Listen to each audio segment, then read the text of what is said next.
Put your phone down just for 5 seconds, not because phones are dangerous, not because technology is evil, but because the truth you're about to hear will quietly challenge everything you believe. Your phone is not controlling you, your brain is. And once you understand this, you will never use your phone the same way again. Think about how your day usually begins, before you stretch, before you speak to anyone, before you even fully wake up. Your hand reaches for your phone. No conscious decision, no clear intention, just muscle memory. You check one notification, then another. You open one app, then another. A quick look turns into scrolling. Scrolling turns into drifting. Time passes without resistance. And when you finally put the phone down, nothing feels better. Your mind feels heavier, your focus feels weaker, your motivation feels distant. Later in the day, you promise yourself, tonight, I'll use my phone less. Tomorrow, I'll be more disciplined. I just need more control. But tomorrow arrives, and the same cycle repeats. At some point, a quiet frustration appears. You don't say it out loud, but you feel it. Why can't I stop? Most people answer that question the same way. They blame the phone. They say, apps are designed to be addictive. Social media ruined attention spans. Technology is destroying discipline. That explanation feels comforting, because if the phone is the problem, then you are not. But here's the uncomfortable truth. The phone is only a tool. The real driver is your brain. Your brain was not designed for smartphones. It was designed for survival. For thousands of years, it had one main job: keep you alive.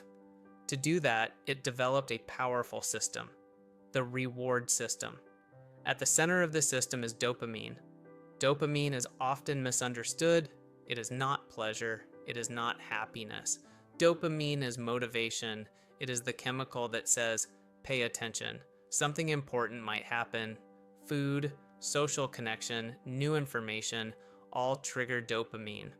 Now imagine what happens when your brain encounters a device that offers infinite information, infinite novelty, infinite social signals, all in one place. Your brain doesn't stand a chance. Here is something most people never learn. Your brain reacts more strongly to unpredictable rewards than to predictable ones. This is why slot machines are addictive. You don't know when you'll win. Your phone works the same way. Sometimes there's a message, sometimes there isn't. Sometimes a video is boring, sometimes it's fascinating, sometimes you feel connected, sometimes ignored.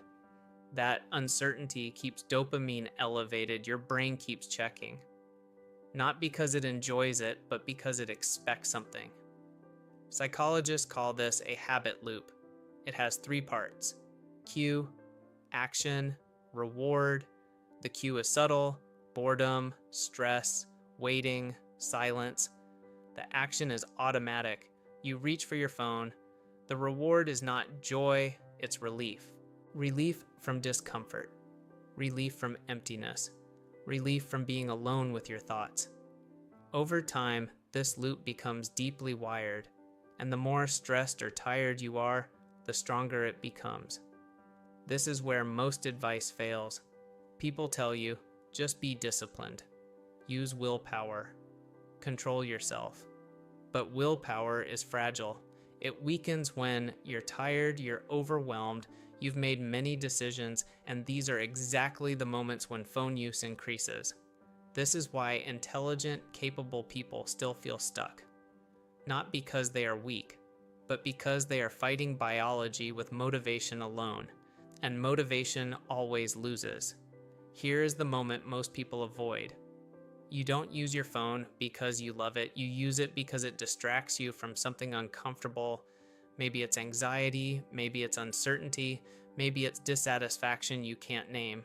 Your phone became a soft escape, a way to avoid stillness. But stillness is where clarity lives, and the more you avoid it, the more restless your mind becomes. That's why even after hours of scrolling, you feel mentally exhausted. Your brain never rested. It only ran. Once you understand this, shame disappears. You stop calling yourself addicted. You stop attacking yourself. Instead, you see the truth. Your brain learned a behavior in response to constant stimulation, and anything learned can be gently unlearned, not through force, through design. You don't need a digital detox. You don't need extreme rules. You don't need to throw your phone away. You need 3 small changes that work with your brain, not against it. First, reduce unpredictability. Turn off notifications that don't truly matter. Not forever, not dramatically.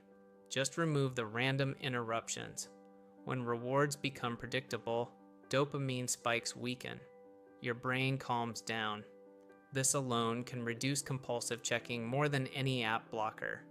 Second, replace the habit. Never leave a gap. If you remove the phone without replacing it, your brain will resist. Choose one low stimulation alternative. Walking, breathing, writing one line, something simple. Your brain doesn't need excitement, it needs relief without overload. Third, practice boredom 2 minutes a day, no phone, no music, no input, just sitting.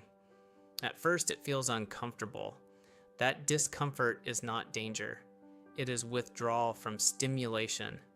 This is where focus rebuilds. This is where discipline becomes effortless. Over time, something shifts. Your thoughts slow down. Your attention stabilizes. Your reactions soften. You stop reaching automatically. You start choosing intentionally. Not because you became stricter, but because your brain regained balance. Your phone was never the enemy. It was a signal, showing you how your brain adapted to a world that never stops asking for attention. You don't need control through force. You need clarity through understanding. So the next time you reach for your phone, pause just for a moment and ask yourself quietly, what is my brain actually trying to escape right now?